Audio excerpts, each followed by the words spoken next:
Hello बच्चों। आप सभी को आपके अपने हाइड्रेटेड कोचिंग सेंटर में स्वागत है। मैं उम्मीद करता हूं आप सभी जहां भी होंगे अच्छे होंगे, बेहतर होंगे और आप सभी अच्छे तरीके से पढ़ाई कर रहे हैं। आज की क्लास आप सभी के लिए अति महत्वपूर्ण है। आज पाचन तंत्र में हम सभी वह टॉपिक पढ़ेंगे जो आपके दैनिक जीवन में बहुत महत्वपूर्ण है। ठीक है, अगर यदि आपके यह टॉपिक इतना इम्पोर्टेंट है, समझ लो कि एग्जाम में यहाँ से क्वेश्चन बनता है, बहुत बनेगा, तो मैं आपको बताऊंगा यह दैनिक जीवन में क्यों महत्व है और आपके एग्जाम के लिए भी क्यों जरूरी है। बस आपको ध्यान से देखना है, समझ। चलिए, लीवर जो है हमारे पास यह टॉपिक आया है, बहुत अच्छे तरीके से लेके आए हैं। लीवर के बारे में जानना है और उसके बाद हमारे पास एक अग्नाशय ग्रंथि है, इन दोनों के बारे में जानना है। इसके बाद छोटी या तो बड़ी या तो रही है, एक और वीडियो आएगा, उसके बाद क्लास आपका समाप्त हो जाएगा। मैंने यह टॉपिक, यह चैप्टर ही खत्म हो जाएगा। इसका नेक्स्ट चैप्टर आएगा, मैथ का है या साइंस का आएगा, नेक्स्ट आपका आएगा। ठीक है, इसमें ध्यान दीजिए। आप लोग को हमें बताना है क्या यकृत के बारे में। यकृत ही जो है हमारे शरीर में अच्छे तरीके से भोजन पचाने के महत्वपूर्ण अंग। पाचन तंत्र का यह भी एक महत्वपूर्ण अंग है, समझ लो। यकृत सहायक अंग है यकृत, मगर यह पाचन तंत्र के सबसे महत्वपूर्ण अंग है, मुख्य अंग है। अगर भोजन सही से पचता है, जिसका उसका लीवर सही है तभी है। यकृत मतलब लीवर, जिसका लीवर सही है उसी का भोजन सही से पचता है। ठीक है, इस बात को ध्यान रखिएगा। तो हम आज जानेंगे अच्छे तरीके से कि यकृत क्या है। एक भी क्वेश्चन नहीं छूटेगा, बस आपको पूरे अच्छे तरीके से क्लास देखना है, बेहतरीन क्लास देखना है, सभी चीज समझ में आएगा। आपको अंत तक ले बनना रहना। ठीक है, देखिए यकृत जो होता है, हम यकृत बना रहे हैं चित्र में, देखिए। तो आपका जो यकृत दिखाई देगा ना, इस टाइप से दिखाई देगा, लगभग इस तरह से होता है ऐसे। जो हमारे क्या होता है, यह दाहिने साइड होता है। इधर जो यह दिखाई दिया क्या चीज, हमारे पित्ताशय है। ठीक है, पित्ताशय। तो हमारे पास यही यकृत होता है जो हमारे जहाँ दाहिने पक्ष में होता है, याद रखना।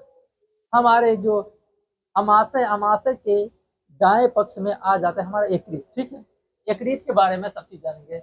यकृत देखिए, इसे क्या कहते हैं, इसी यकृत है, यही यकृत, इसे क्या कहते हैं, जिगरा। यकृत को क्या कहते हैं, जिगरा। यह ध्यान, यकृत को हम जिगरा कहते हैं। इसके बाद पूछ सकते हैं यकृत का वजन कितना है। यकृत का वजन भी पूछ सकते हैं। यकृत का वजन जो होता है 1.5 kg के आसपास, ध्यान रखिए कितना होता है, 1.5 kg, 1.5 kg के मतलब 1.5 kg। इसके बाद हो सकता है सबसे बड़ी ग्रंथि है, यकृत का एक ग्रंथि है जो बायस्रावी ग्रंथि है। ठीक है, यहाँ से एंजाइम का श्रावण, देखिए एंजाइम का श्रावण होता है बायस्रावी ग्रंथि से, हार्मोन का श्रावण होता है अंतःस्रावी ग्रंथि से। इसीलिए जो अंतःस्रावी करता है उससे अंतःस्रावी ग्रंथि को कहते हैं, वहां से हार्मोन का श्रावण होता है। बायस्रावी से क्या होता है, एंजाइम का श्रावण होता है। मगर हमारे पास एक हमारे क्या है, अग्नाशय ग्रंथि या हार्मोन और एंजाइम दोनों स्रावित करता है, इसलिए इसे मिश्रित ग्रंथि कहते हैं। याद रखिए, ठीक है, किसी प्रकार का डाउट नहीं होना चाहिए। अब ध्यान दीजिए, यह हमारे क्या सबसे बड़ी बड़ी ग्रंथि है। इसका जो दाहिने तरफ होता है, क्या होता है, हमारे यह हमारे शरीर है ना, शरीर के इधर जो दाहिना तरफ है वहीं पे एकत्रित होता है। सबसे महत्वपूर्ण अंग क्यों है, क्योंकि यहाँ से पित्तरस का श्रावण होता है, पित्तरस का। और पित्तरस यकृत से स्रावित होकर जमा कहाँ होता है, पित्ताशय में। याद रखना, इसलिए सबसे महत्वपूर्ण अंग है। देखिए यहाँ ध्यान दीजिए, यह पुनर्निर्माण में सर्वाधिक है। मैंने पुनर्निर्माण थोड़ा तो इसका निर्माण होता है। अगर यहाँ पे चाकू मार दो तो फिर से वह अपना फिर से मरम्मत करके तैयार हो जाएगा। यानी कि उसको काट दो, थोड़ा सा भी अंग बच जाएगा ना, तो वह फिर से तैयार हो जाएगा। इसलिए इसका पुनर्निर्माण, पुनर्जनन सर्वाधिक इसका है। तुरंत समझ लो कि तैयार हो जाएगा, इसका काट के थोड़ा सा अंश बच जाए ना और तुरंत तैयार हो जाएगा। मगर मस्तिष्क जो है हमारे पास, जिसमें हमारे पास क्या होता है, तंत्रिका तंत्र, यह जो होता है हमारे लिए, समझ लो कि यह पुनर्निर्माण सबसे कम होता है, पुनर्जनन सबसे कम होता है मस्तिष्क में, तंत्रिका तंत्र का, मगर यकृत का सबसे ज्यादा होता है। याद है, ठीक, याद ध्यान। इसके आधार पर क्या होता है, यही यकृत हमारे यूरिया का निर्माण होता है और यूरिया का यही सूत्र होता है। आप लोग बताएं कि यूरिया का सबसे पहले किसने खोज किया था, यूरिया का सबसे पहले खोज किसने किया था, यह आपको कमेंट में बताना है। और यह भी आपको बताना है कि सबसे पहले प्रयोगशाला में खोज करने वाले कौन व्यक्ति है, यूरिया। ठीक है, ध्यान दीजिए। जो यूरिया का सूत्र NH2CO NH2 होता है। और विटामिन ए का भी यकृत से ही, इसी यकृत से विटामिन ए का भी संश्लेषण होता है मेरे दोस्त। इसके बाद ध्यान दीजिएगा, पीतरस, ये हमारे पीतरस क्या है, पीतरस का, पीतरस का बोले थे ना, पीतरस का काम करता है भोजन के पाचन के लिए या वासा को तोड़ता है। सबसे जटिल अणु जो हमारे वासा होता है, उसे तोड़ने का काम करता है यही पित्तरस। देखो यह पित्तरस, यह वसा का पाचन करता है। यह क्षारीय पित्तरस कैसा होता है? क्षारीय क्यों होता है? जिसका पीएच मान 7 से अधिक हो जाए वह क्षारीय होगा, जिसका पीएच मान 7 से कम हो जाए वह अम्लीय होगा, और जिसका पीएच मान 7 हो जाए वह लवण हो जाए। याद रखना, लवण मतलब उदासीन हो जाए। ठीक, याद है। इसका पीएच मान देख लो, पित्तरस का पीएच मान 7.8 से 8.8 तक। कोई एंजाइम नहीं होता, ये भी ध्यान रखना, इसमें कोई एंजाइम, पित्तरस जो होता है ना, यहाँ से कोई एंजाइम नहीं होता। यह हल्का, इसका रंग कैसा होता है? हल्का नीला। यहाँ तक पूरा हो गया। पित्तरस का रंग कैसा होता है? हल्का पीला। जो हमारे वसा को इम्पल्सिफिकेशन मतलब उसको तोड़ तोड़ के छोटे छोटे अणुओं में बढ़ता है, यह जटिल अणु जो होता है, याद रखना, समझना। अब ध्यान देना, यह इस यकृत को ही रासायनिक प्रयोगशाला कहते हैं। क्यों? क्योंकि कोई भी तुम्हें अगर जहर खा के मर रहे हो या शराब पी के मर रहे हो, आपका लीवर ही जांच होगा, उसी जगह से मालूम होता है क्या कि आप जहर खा के मरे हो, जो भी तरीका से शराब पी के मरे हो, उसकी जांच के लिए लीवर की जांच होती है, जिससे मालूम चलता है कि जहर खा के मरे हो कि शराब पी। ठीक है, ये दोनों, अगर जहर खा के तुम मरे हो तभी लीवर ही जांच होगा, अगर शराब पी के मरे तभी लीवर जांच होगा। इसके बाद क्या होता है? देखो यह काम क्यों, इस लीवर को क्यों जांचा जाता है? क्योंकि लीवर में जब जहर जाता है तो उसकी विषाक्तता को कम करता है। क्यों? क्योंकि पित्तरस होता है, उसकी जहर की जहरीलता को, उसकी विषाक्तता जो जहरीलता गुण होता है उसको कम करता है। इसलिए वहां जाके लीवर का जांच किया जाता है कि जहर से व्यक्ति मारा है कि कैसे मारा। ठीक, ध्यान रखिए। क्या हो गया? यहाँ हो गया। अब आगे चलो, देखिए इससे नीचे, देखिए ये यकृत है ना, इसके नीचे क्या होता है? इसके नीचे देखो, यकृत के नीचे ही हमारा क्या होता है? यहाँ ध्यान देना, यकृत के नीचे हमारा पित्ताशय होता है। देखो यही हमारा यकृत हो गया, यह हमारा पित्ताशय हो जाता है। यकृत के नीचे हमारा पित्ताशय होता है, यह थैलीनुमा संरचना होता है। यहाँ से पीत निकलता है यकृत से, स्रावित होता है यकृत से, जामा होता है पित्ताशय में। ठीक है, पीत भले निकलता है यकृत से, जामा होता है पित्ताशय में, उसका यह थैलीनुमा संरचना होता है। पित्त का जामा होता है, यही बता दें। इसमें पित्त वर्णक होता है। कौन कौन सा पित्त वर्णक होता है वो भी ध्यान रखना है। बिली रूबिन होता है, अबिली बिडर्मी, या पित्त वर्णक। ठीक है, पित्त वर्णक, वर्णक मतलब रंग, पित्त का रंग देने वाला वर्णक। अब आगे बन के समझ लो कि हमारे सब शरीर का सबसे बड़ी ग्रंथि जो है हमारे पास, ये हमारा यकृत है।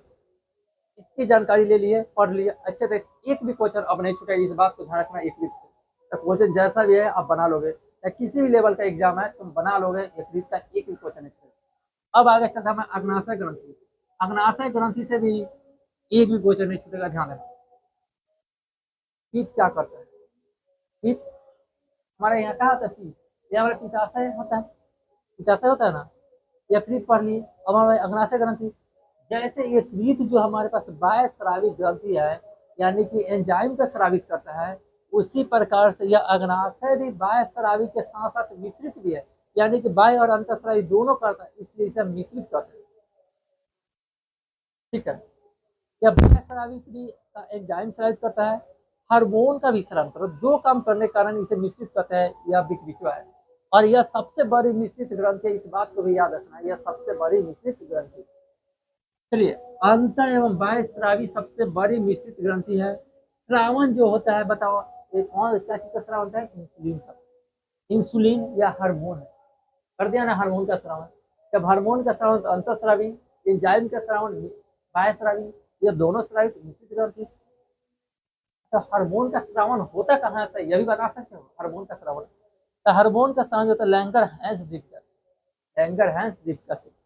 कौन सा लैंगरहैंस द्वीप के कौन से सेल से पूछिए तो बीटा सेल से। अच्छा, अल्फा बीटा गामा सभी सेल होता है, मगर इसमें कौन सा सेल से होता है? बीटा सेल से हमारे पास क्या होता है कि इंसुलिन का श्रावण होता है। इसके बाद अच्छा, इंसुलिन की कमी हो जाए तो कौन सा रोग बता सकते हो आप सभी?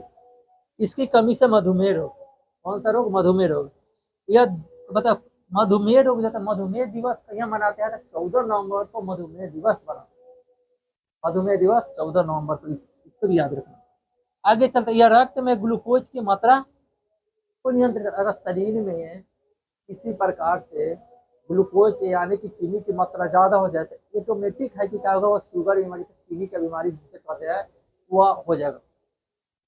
और इंसुलिन जो होता है उसकी जो शुगर जो होता है, ग्लूकोज की मात्रा को कम करता है, माने मेंटेनेंस रखता है, मात्रा को बनाए रखता है। कितना हमें समझ लो कि ग्लूकोज चाहिए, कितना हमें इंसुलिन, सभी का नियंत्रण करता है ग्लूकोज। ठीक है, ग्लूकोज का नियंत्रण करता है। इसके अलावा देख लेना, इस इंसुलिन को खोज किसने किया था? खोज पूछे तो विलियम बेंटिक ने। खोज किसने किया? विलियम बेंटिक ने। ये अच्छा बता, ये इंसुलिन हो गया। इसका देखो ये अग्नाशय ग्रंथि, देखो यहाँ से अग्नाशय ग्रंथि के बारे में लिखना है। अग्नाशय ग्रंथि एंजाइम का श्रावण करता है। कौन कौन सा एंजाइम है? देखो ट्रिप्सिन, पेप्सिन, लाइपेज, एमाइलेजेज, न्यूक्लिएज, 3 4 5 प्रकार के एंजाइम स्रावित करता है। बोले ना, इसीलिए विशिष्ट ग्रंथि याद रखना। यहाँ पे जो होता है ना, समझ लो, यहाँ समझ अग्नाशय ग्रंथि से भी हमारा एंजाइम स्रावित होकर जाके छोटी आंत में जाता है, और छोटी आंत में जाने के कारण होता है कि वहां पे संपूर्ण पाचन होता है। तो आपको बताना है, हम पूछ रहे हैं, कमेंट बॉक्स में बताना है सबसे छोटी अंतःस्रावी ग्रंथि कौन सी है, कमेंट बॉक्स में बता दें। ठीक है, देखो पहले सुनो, यह जो हमारे पास यकृत जो है सबसे बड़ी अंतःस्रावी ग्रंथि, यकृत जो है सबसे बड़ी अंतःस्रावी ग्रंथि, और अग्नाशय है जो सबसे बड़ी मिश्रित ग्रंथि है। तो बस अब आपको बताना है सबसे छोटी अंतःस्रावी ग्रंथि कौन सा है, कमेंट बॉक्स में बताना है। आज की क्लास में इतना ही रखेंगे, फिर मिलेंगे नेक्स्ट क्लास में। तब तक अपनी तैयारी जारी रखिएगा। आज इतना ही, ओके बाय।